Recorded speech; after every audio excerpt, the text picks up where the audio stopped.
ஆண்டவர் பாதத்திலே அமருங்கள். ஆண்டவர் அந்த சமாரிய பெண்ணுக்கும், அந்த சமாரியர்களுக்கும் சொல்லிக் கொடுத்த அந்த சத்தியத்தை உங்களுக்கும் சொல்லிக் கொடுப்பார். இப்பொழுதாவது நீங்கள் நம் ஆண்டவராகிய இயேசு கிறிஸ்து உண்மையிலே உலகின் மீட்பர் என்ற சத்தியத்தை நீங்கள் ஏற்றுக்கொள்ள வேண்டும். Praise the Lord. Praise the Lord. Praise the Lord. Praise the Lord. ஏற்றுக்கொண்டால் மட்டும் போதாது.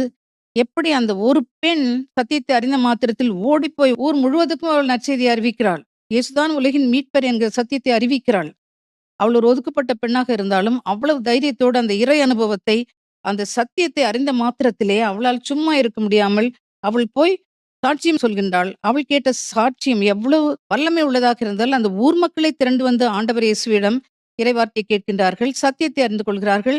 நம் ஆண்டவர் இயேசு கிறிஸ்துவை உலகின் மீட்பராக ஏற்றுக்கொள்கின்றார்கள். அப்படியே நீங்கள் எல்லோரும், நானும் கூட, நம் ஆண்டவர் இயேசு கிறிஸ்து உண்மையாகவே உலகின் மீட்பர் என்ற சத்தியத்தை அறிந்து ஏற்றுக்கொள்ள வேண்டும்.